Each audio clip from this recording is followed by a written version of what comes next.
Hey everyone, welcome to episode 172 of Shunya 1. Continuing the series, today we have Saurabh Saxena, who's the founder of a very cool new app called Uable. It's a social networking app for teenagers. Social networking, brand new.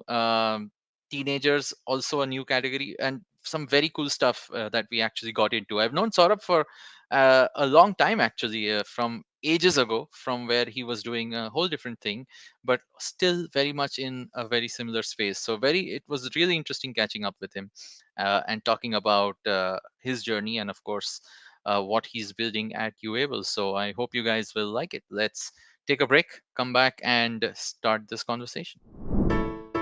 Hey everybody, it's been another great week on the IVM Podcast Network. On this round is on me. Gauri meets Minu Margaret, founder and CEO of Bliss Club. They talk about how Minu began to produce pocket-enriched activewear for women. On Big Talk About Tiny Humans, Devi Shobha and Meghna explain how one can prepare their kids for emergencies. This week on the Musafir story, Saif and Faiza speak with Akshita Bhanjdeo, director of Belgaria Palace, an 18th century Victorian era style palace that is now a boutique hotel in Mayurbhanj, Odisha. And on Audio Gyan, Kedar speaks to Kshitiz Anand about his Happy Horizons Trust and his community based learning. Do follow us on social media. We're IVM Podcast on Twitter, Facebook, Instagram, and LinkedIn. And remember, if you're enjoying this show or any of our other shows for that matter, please do tell a friend. Also, don't forget to rate us on any of the platforms you might be listening to us on. And do check us out on YouTube. We're building a whole bunch of different channels. You can find them on ivmpodcast.com/YouTube. And we're also doing a small listener survey, which we would really appreciate your help with. It helps us kind of talk to advertisers. So you could go to ivmpodcast.com/survey. It'll just take a couple of minutes and it would be really helpful to us. We do appreciate this. And finally, we'd like to thank our sponsors this week, SBI Life Insurance and the India Water Portal. Thank you so much for making this possible. Hi Saurabh, how are you doing? Welcome to Shunya 1. Hey Shiladitya, good to be here. Thank you. Yes, and thank you for coming. And of course, good to see you after years and years and years, I think. I know, man. We met first time, I guess, 10 years back in the Tata NEN event, if you remember that. Probably, probably more than that, 10. I think that Yeah. itself has been 14 like years. 15 years or something like that. It's crazy. Yeah, it is. It's crazy how long back that was. The world, or rather, the Indian startup scene was a whole different place, I would say. Uh, and Yeah. it was probably the first ever startup event of its kind, for that matter. And Back that when was my people didn't first call it first startup. ever visit. That was my first ever visit to Bangalore. Yeah, it's crazy. It's how long back that was. Before Bangalore became the startup city, uh, before startups were called startups. So yeah, it's good to reconnect, good to see you, and of course hope to catch up in the real world. And thank you for doing this show, because there's so much we would love to talk about and hear from you about what you're building now. But given that everyone listening obviously is thinking what the hell Tata NEN was, why don't you give us a little backstory of your personal journey, because what I know of it is very interesting. Sure, man. Looking forward to this conversation. So, yeah, I think my journey started way back in 2006 when we all decided to quit our jobs, which we did for 5 6 months or something like that. Yeah. And the idea was always to start something of your own. In 2006, interestingly, startup was not even a that known term in the Indian ecosystem. For me, it was a new term, honestly. Right. And we just started our first venture. We became educators, launched our first learning center in North India, and because that was with two reasons. That was one of the easiest businesses to start without any high capital investment, and second, education was interesting. We were always passionate about how can we change education, how can we add value to a child's life. I think both things fit together well. I started my first company that went by the name of Laksh from 2006 till 2012. Built that out, expanded to 5 cities with my other three co-founders. We all were teachers. Built out a team of teachers, administrators, expanded to 5 cities, 10,000 learners every year. So it was a bootstrap business, but great fun ride. Learned a lot. as an educator. More than an educator, I learned a lot as an entrepreneur, how to manage a business. Did a lot of mistakes on a daily basis. Sold that company in 2012, and just 1 year before that, 2011, with my other co-founder, I moved to Bangalore to start my second venture, which is Vedantu, which is a much more known name now in the startup ecosystem. We just whatever we learned in our journey of Laksh, we converted everything into an online setup, and Yeah, we were fortunately the pioneers in online live tutoring in India. Launched one-on-one tutoring, moved to one-to-few tutoring, and then launched our model of one-to-many classroom as well. So the right, next 7 years I spent building Vedantu with the same co-founders, and yeah, it was a fun journey. Yeah, 13 years in typical edtech test prep business, building two correct. excellent companies, uh, and now doing something quite different.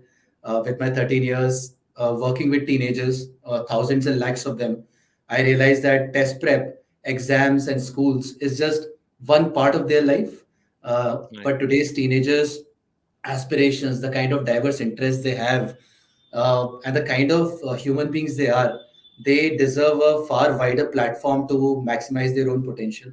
These teenagers are interested in design, art, music, theater, gaming, love and relationships, Yeah, fashion.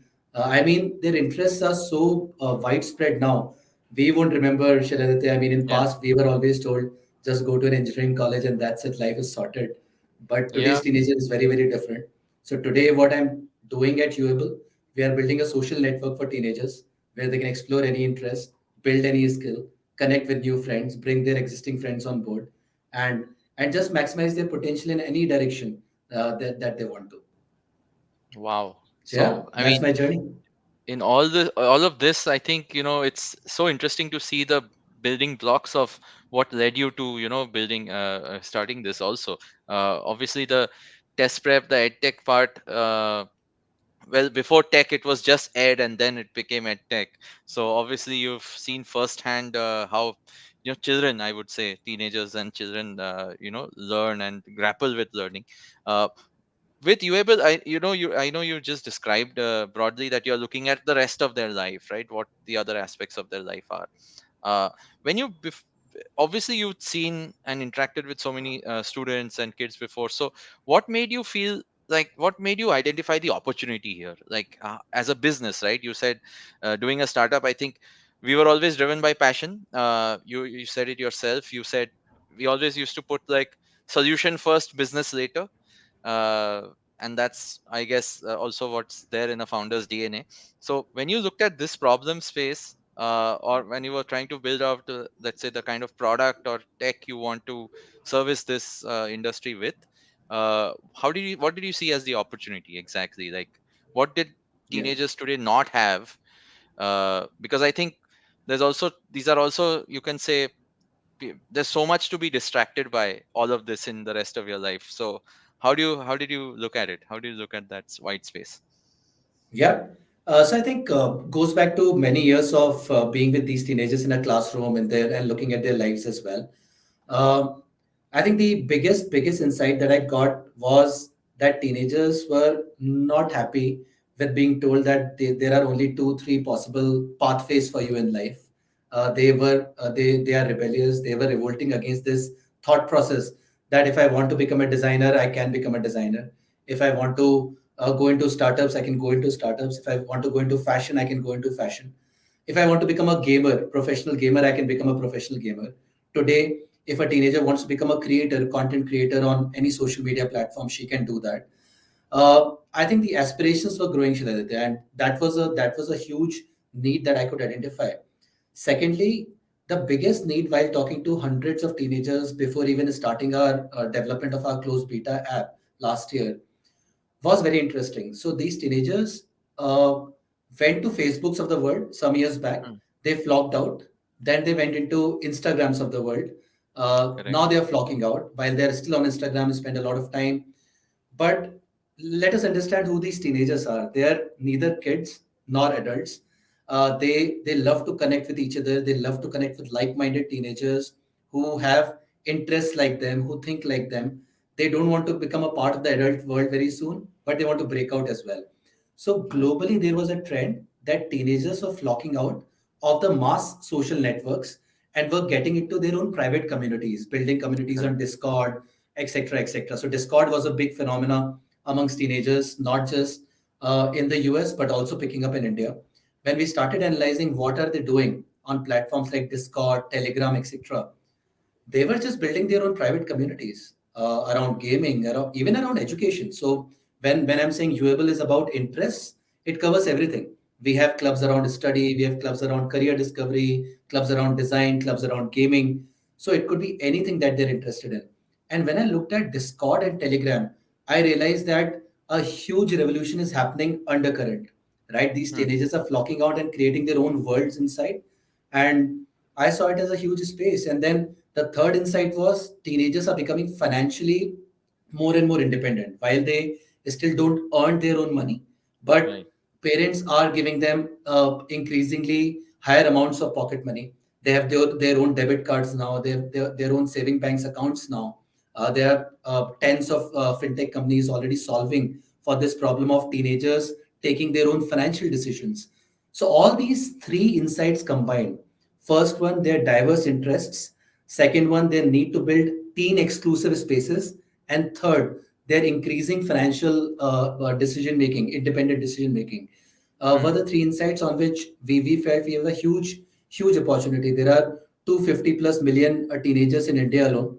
And can we build a social product that is exclusively made for teenagers? Because that is their biggest need. They want a space that is exclusive for them, where they can find a voice, they can express themselves, they can pursue interests, they can connect with creators in areas of interest, designers, stand-up comedians, teachers, motivators, etc., and build their own profile and portfolio of work. They can get help on how to study abroad, which universities to apply, etc., etc. So a space dedicated to teenagers catering to their interests. I think that was a huge white space, Hmm. and because their financial transaction habit is also going up, we are already monetizing a part of our platform, and where teenagers are purchasing premium content, they are purchasing Wow. products launched by teen focused brands because they have that kind of financial independence. In fact, not just the fintech startups, let's say, enabling that. I think what you said earlier, teenagers are, I think, monetizing themselves also earlier. I know it's possible to, let's say, make money online today as an influencer, as a coder, as a whatever you may want to do, right? I don't think age is no longer a bar for getting started with some sort of income. So yes, definitely they have that power And because just of to this. add to that point, I think that's a great one because creator economy, we all talk about creator economy, right? I mean, Yeah, you are a creator. We, as educators, we have been creators. So just correct. the word creator is such a diverse word with a broad definition. Today's teenager and Gen Z in general want to become creators because they feel if they have a talent and if they can create good content in any field, why wait for a degree, right? Correct. While not every teenager will do that, but some teen creators are breaking out and becoming creators on our app. They create content around design, they create gaming streams, they create content around education, motivation, self help, book summaries, teen Wow. focused stories. The range is just endless, right? So we Wow. have Yeah. teen consumers, teen creators on the other side, while on the creator side we invite even adult creators, college creators, etc., to add value through private communities and premium content. But you rightly said, teenagers are becoming creators today and monetizing both their content and now even planning to monetize their communities. We are working with some young teenagers who are building communities around K-pop, K-fandom, anime, Wow. gaming, Yeah. motivation, and they are inviting other members to subscribe to their communities, and people want to pay for their communities now. So it's Wow. a whole Yeah. different world. Yeah. And the fact that you're building this as a social network, right? That's another question I had immediately thinking about how that itself is one of those spaces which are so hard to break into if you think about it as a you said that people or especially this group of this kind of target audience chooses to not go mainstream, but that also means that would they question that is this also going to become mainstream one day? So how did you think about that problem, and have you thought about that problem up front given your target audience? And second, Building a social network, one more social network in 2020, 2021, whatever, is a moonshot idea in itself. So how did you cross those two barriers? Yeah, we love tough problems, no, Shiladitya, and Of that's course. who we are. So whenever life becomes easier, I think we figure out something tougher to solve. Uh, I think two three things here. First is, uh, yes, building a social network is a tough problem to crack. But if you look at the last 5 6 years of how social network space itself is evolving, right? Mhm. The mass social networks are struggling to maintain their daily active users, monthly active users. People are flocking out because they have become ad networks at the end of the day, Yeah, right? The deeper value is going off. They are becoming entertainment networks that earn through advertisements. That is what the last social networks are today. If you talk to creators who used to create high quality content on Instagrams of the world, etc., they have also flocked out because these platforms have taken certain steps to discourage those creators and only encourage creators who just create dancing videos and entertainment videos, right?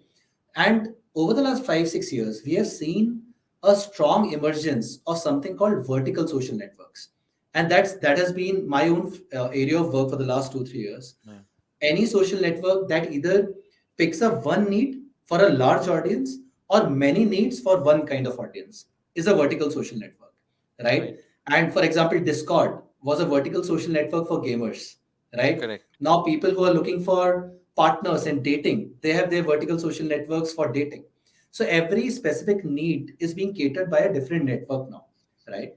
And this Right. was a big insight, and we realized that the next 10 years would be about people picking up vertical problems, creating networks for those, and adding far deeper value to these people because people are fed up of shallow networks now, right? While Right. they are still there scrolling the feed, consuming content brainlessly, especially teenagers. You talk to teenagers, they talk about high value content, they talk about sustainability, they talk about good online habits. They want to consume good quality content. While I'm not saying every teenager does, but at least Mhm. that awareness has come in. And that is where I felt building a social network focused on teenagers that gives entertainment but high value content and communities as well to them to build skills, pursue their interests, etc. So that was the first insight on the vertical social network side. Second was, how do we avoid becoming massy? How do we Mm. avoid becoming just another social network, right? And still remain relevant to all the teenagers, still remain relevant to the millions, right? We are not building a Right. network for 500K or 1 million teenagers. It's not just a premium community. Premium Right. communities do exist within Uable, but Uable wants to cater to millions of teenagers across the world.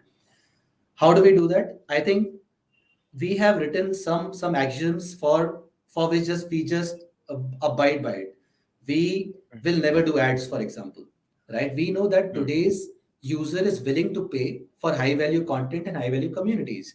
So from day one, we are helping creators monetize directly.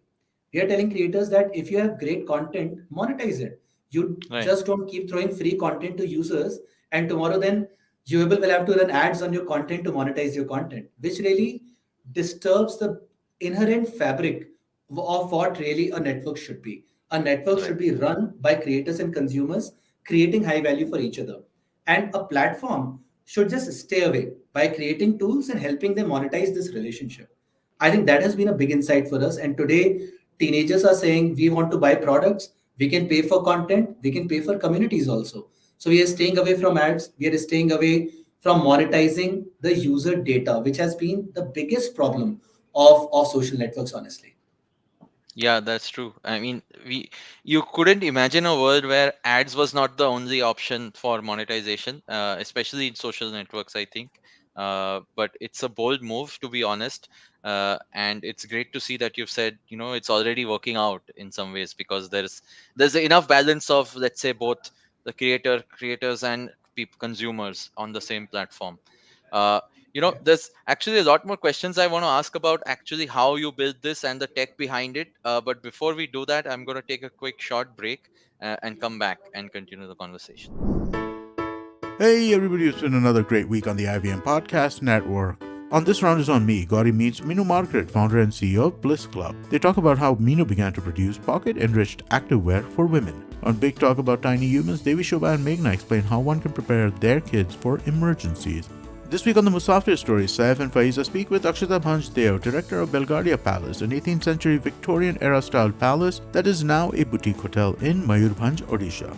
And on Audio Gyan, Kedar speaks to Kshitiz Anand about his Happy Horizons Trust and his community based learning.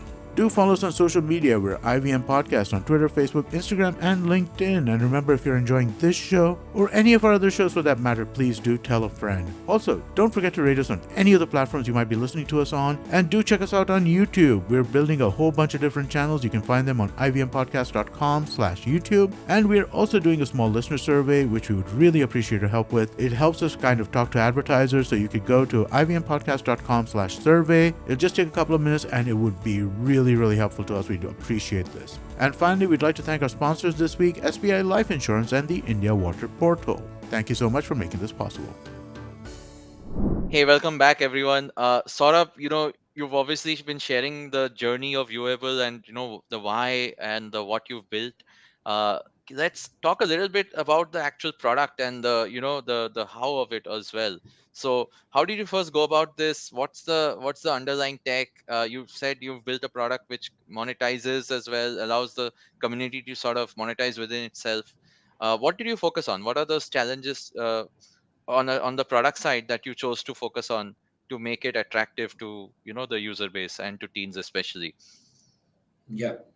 I think we started building our product 1 year back, Shiladitya, and the first and foremost rule was build what users really want. It sounds very easy to a startup founder, but we all have been Yeah. founders. We have seen successes, failures, but it's a very tough rule to follow because you Right. always tend to bring your own passion, your own biases, your own principles into your own product. That hey, I want to build this for my user, but at the end of the day, you have to see, do the user even want what Care. you're building for Yeah. them? Do they even care? So Mm.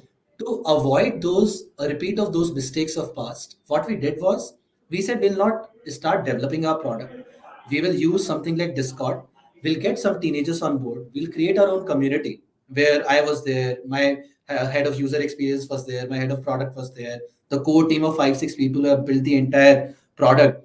We developed our own community online of teenagers, got teenagers from our own networks, from schools, etc., and started working with them in that close knit community. We started conducting some events around design, entrepreneurship, money management, self development, etc. We started inviting creators to that community just to understand what kind of dynamics are at play here. What do these teenagers value, what they don't value, what kind of interactions they do with each other? That is one. And then with the creators, be it a mentor, be it an educator, be it an artist, designer, etc. I think that was in hindsight a super valuable move for us, right? For 6 months, we ran that Discord channel where we had thousands of teenagers working with us day in and day out. Through that, we understood how communities are built and what are inherent problems in building and scaling communities and content-based networks, right? And then following the user, we realized what are the problems they're facing on a platform like Discord as well. Right. Creating content on Discord is impossible. Discord is just a community where you can do chit chat, launch your channels, manage your servers, etc. Sharing content, discovering high value content, personalization of communities, building your own network, finding like minded friends to follow, to send friend requests to. There were a list of problems that we started analyzing day in, day out. And that is how we started designing our product. We said, what works for Discord? Great, just copy it, go forward, improve it on the user experience and how one feature can be improved. Second, what just doesn't work for teenagers on a platform like Discord or a Telegram? How can we improve that? How can we bring more personalization, better discovery, better content recommendations for them, better community frameworks for them where they can engage with the community also, and they can go solo as well when they really are in a mood to consume content and go deep Right. into a field, which was Right. impossible on platforms like Telegram, WhatsApp, Discord, Snapchats, which these teenagers were used to, right? So I think that is how our product development journey started. In these 6 months, we developed a very basic closed beta app which we launched amongst the same teenagers who were part of this community. And we said, go ahead, it's a invite only app. Invite your friends and keep giving us feedback. We launched challenges. We asked them to create content on our app. We asked them to create their own profiles, invite their friends. Every week, we used to do something new on the app, give that feature to them to test out and see two things. One, what is the user feedback? And second, what is the user behavior? One more insight that I got, which was very strange, that sometimes user interviews just don't work. What the users say in an interview And and what what they they do. do in the on the app are two Yeah. different worlds. I mean, it was so interesting. And then me and my product team started losing trust in user interviews. We still do user interviews, but we do user interview and then we go ahead and check what the user is actually doing on the app Yeah. and do the to really meet and align. This was a process of 6 months for us, running our Discord server and developing our own app, improving every element and use case in parallel. And finally, in October last year, just 6 months back, we launched our app. We came out of beta when we said, "Hey, this is the Teens app, a super app for teenagers. Join clubs, follow your interests, make new friends, and access amazing communities, content, and products on UStore." So we from day Wow. one we launched a gamified product where we said there will be an internal economy. You can earn coins here by doing social karma. You can spend coins on digital rewards. You can get great deals on products launched by brands for you. So from day one, we were very clear that you earn coins, you spend coins, you also bring your cash and start buying things. So from day one, we have built that habit that this is a complete app for a teenager. Right from Hmm. exploration of an interest, making new friends, going deep in a skill, to purchasing things that they love. We are giving them all on an app.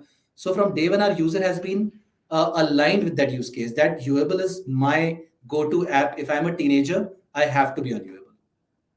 Wow, that's awesome. And obviously the hours of you said research behind that sort of let you launch the public version with a lot of loaded stuff, and it's been 6 months. So how are you seeing this sort of play out in the last 6 months? And of course, what's the outlook for going forward? I have another curious question. I'm sure there's an answer already. Is how have you gated this to ensure that the people who use it are legitimate, Teenagers. and you know yeah, I mean, what are you doing to preserve that while also dealing with privacy, identity, and all those other things which play in this sort of gray area of not yet adults, but not kids either.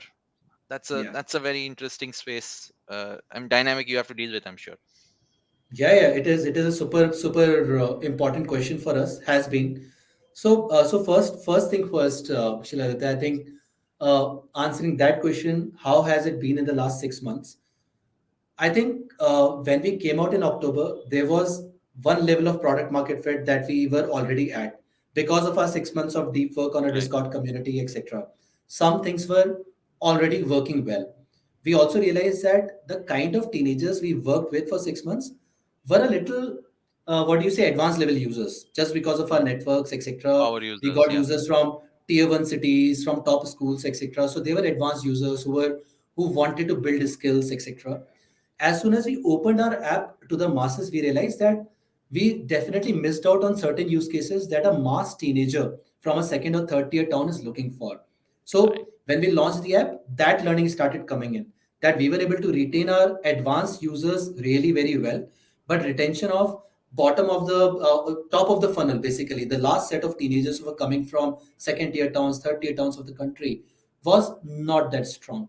So for a couple of months, we fine tuned those elements in the app that bring in more consumable content, daily debates, quizzes, challenges, more what do you say hooks for daily engagement that are lightweight, that are fun, bring in more memes, simple short videos around fun and entertainment, still keeping the values of Uable alive, but giving a teenager who is just coming to the app for exploration a lot to explore and engage with, and making the app simple for him.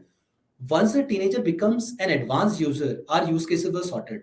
We had creators, we had premium communities for them, premium content from them for them to go deeper into any interest area. So actually, we went the other way around. The app was already Mm. working for an advanced user, but wasn't working that beautifully for a new Mm. teenager in a new social network, right? Right. So for the next 2 3 months, we fine tuned those elements. In the last 6 months, we would have worked with more than half a million users on the app. So downloads have Wow. been good, progress has been good. Uh, but a very important metric for any social app is the daily active user upon monthly Yeah. active user ratio, Sticky DAUME user ratio, right? stickiness. Domo. Stickiness. Yeah. So yeah, DAUMO. I mean, of course, I mean, you sounded Yeah. like an investor right there. What's your DAUMO? So Yeah. yes, the first question investors ask me is what's your DAUMO, Absolutely. and I tell them that hey, it used to be 8-9% 6 months back, but today we have crossed 20% DAUMO on the app, Wow. That's which is that's above average industry. yeah. So That's so awesome. that has been a big success metric for us, and we have been at it, engineering every day, every week. What is affecting our daily use case? Can Uable become a daily use case? And today we see for 40-50% of our active users, it is a daily use case, and that is why the DAO is has consistently grown. So Nice. that was one big metric for us. Second metric was, of course, how many users are retaining month three, month four. I mean, D30, D60, D90. Correct. Again, the standard Correct. question Yeah. that we are asked, but it's a very important metric because it's a free app. How are you holding your users with a lot of content and community interactions? And those numbers, M3 retentions used to look at single digit percentages way back 6 months back. But now our M3 retentions are in double digits, crossing 20-25, closing to 30% as well, Wonderful. which is again improving drastically month by month. So I think these are two main progresses that we have made as a social network and committed a lot of errors. When we launched app in October, next 2 months were absolutely chaotic. We thought we have hit the product market fit, our Discord is working beautifully, we have done everything right. But we realized that so many users were still dropping out on just the day one of the app. They came to the app, they dropped out, never came back to the app. So it was back to engineering, back to first principles for 3 months for me and my product team. And then from December, January, we started looking at these numbers and everything has been going up since then. And to the second question, Yeah. how do you manage identity? Super important question for us. Ki how do you ensure that the users who are on the app, Yeah. these are teenagers? So first of all, we targeted teenagers. Our acquisition funnels have been designed in a way that only teenagers were being targeted for the app. From ASO, from Insta, Right. from referrals, we get 30-40% of our users organically. So teenagers Wow. invite their Yeah. friends. Same. We have power teenagers on the app who invite their friends, who get a lot of incentives to invite their friends, build their own communities on the app.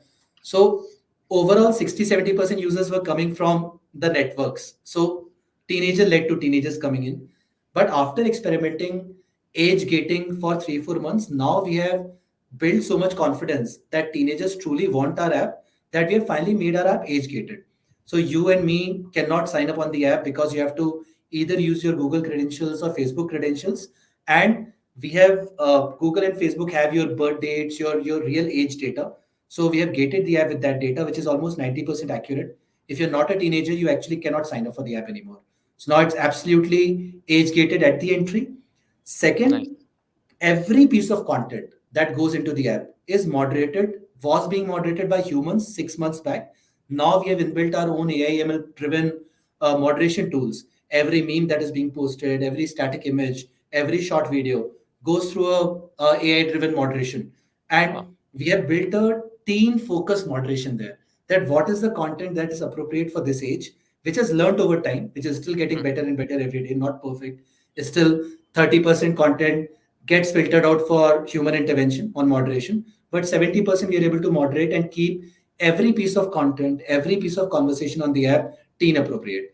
After that, also, if a Nice. user leaks in or a content goes out on the app, we have given enough power to our community managers and to every user to flag off content, report any user on which the community and the backend immediately takes an action. So it's a safe space. I mean, I have seen teenagers discussing their sense of identity, teenagers coming from LGBTQ community, honestly discussing their opinions, creating LGBTQ clubs on Uable, bringing like-minded on board, and feeling very safe on the app. I Yeah. have seen girl teenagers coming on board, discussing very, very sensitive issues with other girls, and feeling absolutely comfortable in this space because that's the feedback we get. This is absolutely a safe space where I have entire control on my identity, on my friends, on my interest, on the kind of content I want to consume. I think for us, that has been super important. That's amazing, and that's actually where I think giving that much power or control to your individual users as well as the community, I think, is very important to build this sort of self-regulatory system, right? I mean, oftentimes the other social networks, there's always someone complaining about how the there's not enough, I would say, moderation, or there is too much moderation. Always something Yeah. or the other happens. I think this way, the platform, like you said, steps back, just builds the tools, and you let the community sort of self-regulate and do its thing. As you open this up more, sort of like, what's the next stage? Like, obviously product will keep evolving, like you said, you'll obviously have to cater to, it's a very demanding user base, I'm sure. Oh yes. Like you said yourself, teenagers soon stop being teenagers as well. So one is, what are you thinking about when they become, let's say, older than what they are supposed, than what the app is meant for? What's that sort of exit path for them, if have you thought about that? And of course, for your own base to sort of grow, how India specific is your current vision versus, let's say, global? Or is there any other segment you're trying to are you thinking about as expanding your base? Yeah, I think the second question first here. Uh, right now we are focused on India. Rather, when we launched our closed beta for and ran our Discord community and launched our closed beta app within those 6 months, we were working with teenagers from 30 plus countries, and Wow. it was super exciting to see that almost from every country we got similar response. There were teenagers from US, teenagers from South America, teenagers from African countries, teenagers from Indonesia, teenagers from Singapore, India, teenagers from countries like Nepal, Pakistan. I mean, we ensured that once we are doing a closed beta, we understand the teenager persona across the globe, right? But Correct. then when we came out of closed beta, we realized a lot of localization, a lot of contextualization needs to be done in building a social app. Be it content, be it the kind of recommendations you show, be it the kind of discussions these teenagers engage with each other. While 10-20% discussions amongst the global teenagers were scalable, but 80-90% discussions were very, very localized because the context is always localized. So we realized for an early stage startup, taking up the ambition of connecting all these countries together was too much to handle, right? Frankly, I mean, if you can focus on just one country and a large market where you understand teenagers really well, get to millions of active users on the app, then it would be easy. You'll have more funds, more resources to replicate the same success story across other Wow. countries, the way many of the social networks have been able to do in past. So that was one strategic call that we took, that will focus on India, get to millions of users, millions of active users, at least 20-30 million active user base first in India, crack the monetization model. And then when we say that this has been done, we replicate country by country, and then you will see that faster growth will happen because we would have done mistakes, we would have learned our lessons while working on one geography. So that is one important call that we took. And second, coming to the first question, I think for us, acquisition happens when you're a teenager, but we don't have an exit route for anyone, right? For us, it's Yeah. very simple. You go to college, you're still pursuing your interests. You're part of the community. You're like an alumni to the community now, and you give Correct. back. You keep contributing back. Now there are teenagers who worked with us last year, and now many of them have gone into colleges because for us the sweet spot is 15 to 19. That is the age group where we Right. see maximum activity on the app. And 18, 19-year-olds, many of them are in first or second year of colleges, Correct. right? Yeah. So now they have become creators, creating content, managing communities, launching gaming communities, design communities, college counseling communities, uh, just academic help communities. They're helping other teenagers crack exams, solve their doubts, etc., in their own communities. So I think that relationship is already building on the app. We Hmm. don't have plans to launch Uable in colleges right now formally because our task is cut out. We're absolutely obsessed with making teen years better, helping every teenager achieve their potential. But as they grow, they stick on the app naturally because they Right. are becoming creators, community managers, etc. So there's a lot of incentive for them to continue on the app. So there's no exit route right now. Their aim is to keep adding more and more user base. We are launching something called private school clubs very soon on Uable. So far, all the acquisition was happening directly to the app. Hmm. Now our product is so mature that we are inviting teens of every school. We are not going to adults, of course. We are inviting teens of every school to create their own school clubs on Uable. So that will Nice. enable their own friends coming on board, build more stickiness from day one, and grow organically. We will not have to spend on digital marketing anymore. So these are some of the things on plans on growth, and focused on India for next 1.5 2 years at least, very clearly. Wonderful, wonderful. I mean, you clearly within that itself, I'm sure you have your work really cut out. So, like you said, there's more and more teens coming into the fray every day. So, yes, there's obviously so much depth here, and it's a great market, I'm sure. So, we will keep looking forward to all the cool stuff that you build. Obviously, maybe me and you may not participate in all of that, but definitely the rest of the folks, even folks listening in to this podcast might want to go check it out. Sort of any closing notes about what you want to tell, let's say, the audience at large? Are you guys, are you guys hiring? What's your vision? Anything else you want to do a shout out? Uh, by all means, please share, and also share where someone who's listening to this can reach you.